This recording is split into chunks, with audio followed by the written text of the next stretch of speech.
लोकतंत्र बने 76 साल हो गए आज, और अभी सबको समुचित शिक्षा मुहैया नहीं हो पाई।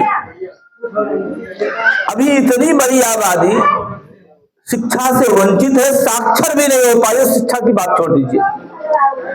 ऐसे तो 75% लोग शिक्षित होकर के भी एक तरह से साक्षर ही मानिए, जो अपनी बात को नहीं रख सकते और किसी तरह का कुछ, जैसे मान लीजिए आपको एक एप्लीकेशन लिखना हुआ तो बुला करके किसी को लिखवा रहे हैं, उसमें वकील की जरूरत है, उसमें थानेदार की जरूरत है, उसमें और है, तो पढ़े लिखे होने का कोई मतलब नहीं। मेरा यही मानना है। देखिए, पढ़ाई बहुत जरूरी है। अभी एक योजना है, सूचना है, आरटीई ऐसा एक्ट है जिसमें 14 साल के बच्चों को फ्री पढ़ाने की सरकार की योजना है। सरकार जब कांग्रेस सरकार की तभी बनाई थी। जो गरीब है, जो फीस देने में सक्षम नहीं है और छोटा बच्चा है, कक्षा 1 में एडमिशन कराना चाहता है, वो एक फॉर्म भरा जा रहा है, ऑनलाइन जाएंगे, आरटी के तहत फॉर्म भरा जाएगा, कक्षा 1 में एडमिशन जिस विद्यालय में आप चाहते हैं फ्री में होगा।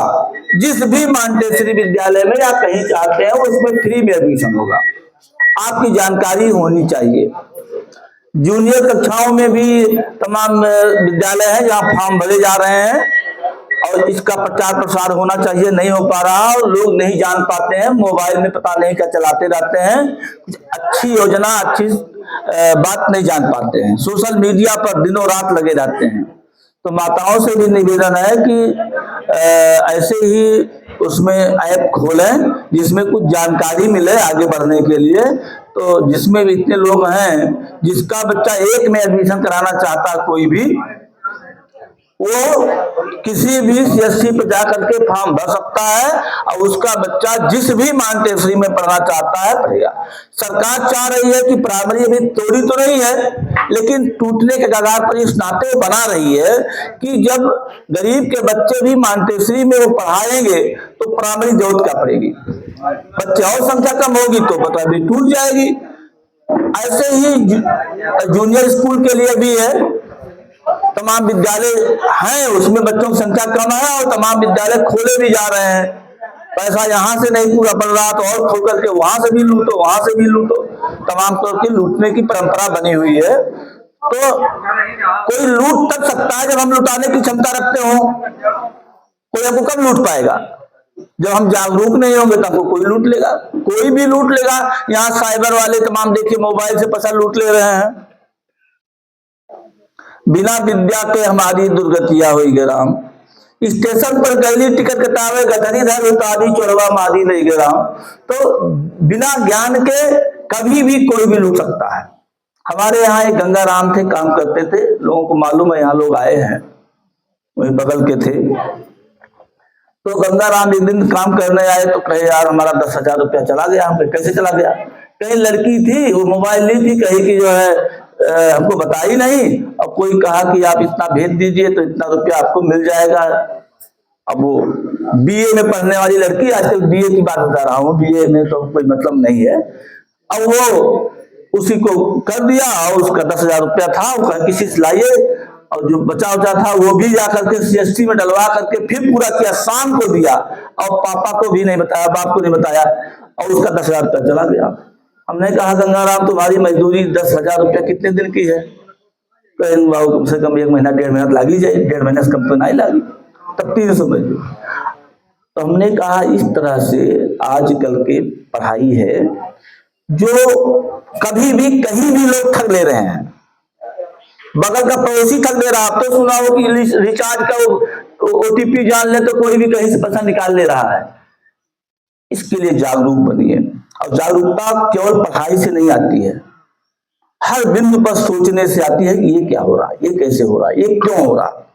आपके दिमाग में ये है कि चलिए ठीक है, वही है, वही जो राम रचि राखा वही होगा जो राम रच रखते हैं, तो निश्चित रूप से आपका भला भगवान नहीं करेंगे, आप तो नहीं कर पाओगे।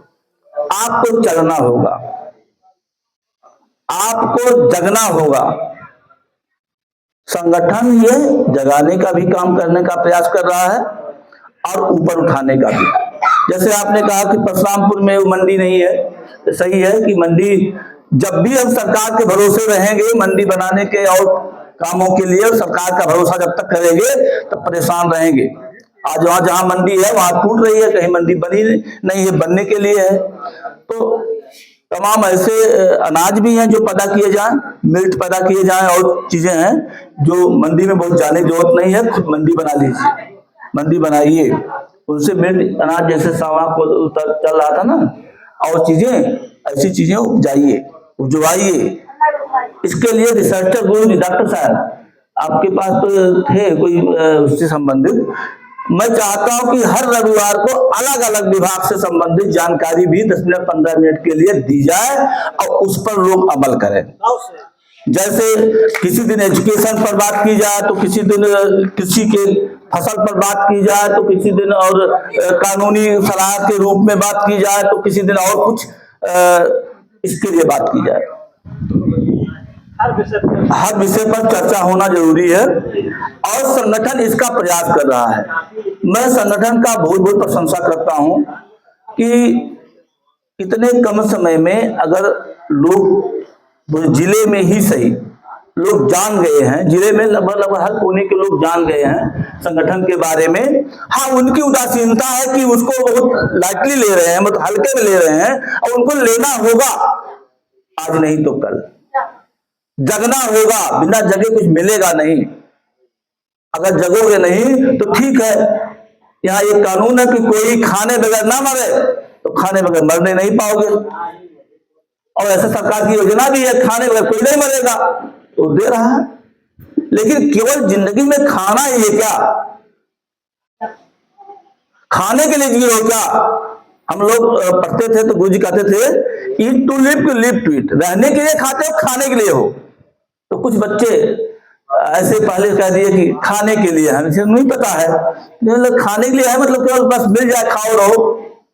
तो कुछ बच्चे कहते थे नहीं, रहने के लिए खाते हैं। जी, हम खाते इसलिए हैं कि हम स्वस्थ रहें, मस्त रहें, ठीक से काम करने लायक रहें, इसलिए नहीं कि हम खाने के लिए हैं। और बहुत से लोग हैं काम नहीं करना है, खाना है। घर में भी इस तरह से परिवार टूटता क्यों है? उसमें 2 लोग काम करने वाले हैं, दिनों रात करते बेचारे, और 2 लोग ऐसे हैं कि बस काम नहीं करेंगे, तो परिवार टूट रहा है। परिवार टूटेगा, समाज टूटेगा, लोग बटेंगे। तो समाज में अगर मूर्ख लोग हैं तो होशियार खाए बगैर नहीं मरेंगे, अर्थात वो अपना बना लेंगे, और मूर्ख है तो बहुत बना लेंगे। बहुत लोग ऐसे हैं जो बहुत काम करते हैं लेकिन उनको वाजिब मजदूरी नहीं मिल रही है, वाजिब वेतन नहीं मिल रहा है। क्यों नहीं मिल रहा है? क्योंकि हम संगठित नहीं है। दुनिया में संगठन बहुत सारे लोगों का है, बहुत देखिए पशुओं का संगठन है, तमाम लोगों का संगठन है, लेकिन मनुष्य का संगठन ऐसा इतना जल्दी टूटता है, इतना जल्दी बिखरता है कि क्या कहा जाए। हमारे यहाँ बंदर बहुत है, हसीनाबाद में बहुत बंदर हैं, और आपस में झगड़ते भी लड़ते भी हैं, लेकिन एक को अगर दौड़ाइए तो कू करके चू करते को तमाम घेर लेते हैं। और मनुष्य में ऐसा नहीं है। परिवार में, अब तो शहरों में तो और समस्या है। लोग कहते थे कि एक परिवार जान नहीं पाते, लोग मर जाए बगल में तो बगल वाला नहीं जान पाता, ऐसी स्थिति अब देहात में भी हो गया है। अभी एक हृदय विदारक घटना घटी है, जोकर जी आए हैं इनके गांव में, एक लड़का, अभी हम लोग 14 साल का लड़का था, फांसी लगा लिया। कितना सही है कितना गलत है मैं नहीं जानता, लेकिन पेपर में जब मैंने पढ़ा तो मुझे साल लगा दी। 14 साल का लड़का फांसी लगा रहा है, 20 साल का लड़का फांसी लगा रहा है। परिवार में इतनी, क्योंकि ये शिक्षा का अभाव है। शिक्षा केवल लिखने के लिए, दस्तखत करने के लिए थोड़े है, सोचने समझने के लिए है। और शिक्षा पा करके अगर सोचने समझने की क्षमता नहीं आई तो तोते के समान हो, चाहे वो कबूतर के समान हो कि बहेलिया आएगा और दाना डालेगा, उड़ जाना है, उसमें नहीं फंसना है, लेकिन फंस जाएंगे।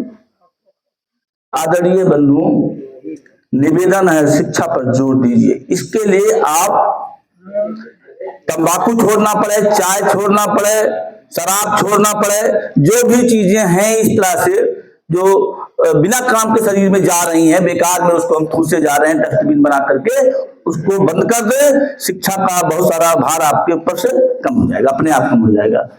तो निवेदन यही है, शिक्षा पर जोर दें। दूसरी बात, संगठित हों। तीसरी बात, जो करें मन से करें, ठीक करें। लापरवाही में ना करें। लापरवाही में देखिए गाड़ी चलाने का काम जो बच्चे करते हैं वो एक्सीडेंट हो रहा रोज, तो लापरवाही में गाड़ी चलाते हैं।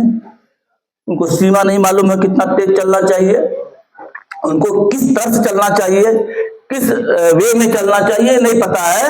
यही कारण है कि जो आदमी चल रहा है वो भी धोखे में बेचारा वो एक्सीडेंट कर जा रहा है, क्योंकि सामने वाला नहीं जानता है। तो रूल्स ऑफ रोड है उसको जानना जरूरी है। मेरा भी एक्सीडेंट हो गया था, मैं इधर से उधर पार कर रहा था, 2-3 साल हुआ, और उधर से एक बहुत तेज चलाने वाला लड़का आया, मोटरसाइकिल मार दिया। अब वो मेरी भी गलती हो सकती है, लेकिन मैं तो देख कर चला। तो इस तरह की समस्याएं आ रही हैं। छोटे छोटे बच्चे बहुत एक्सीडेंट कर रहे हैं, बहुत मृत्यु हो रहा है इस समय। 40% मृत्यु जो है एक्सीडेंट में 15 साल से 20 साल के बच्चों का हो रहा है, 25 साल के बच्चों का हो रहा है। इसको बचाना है।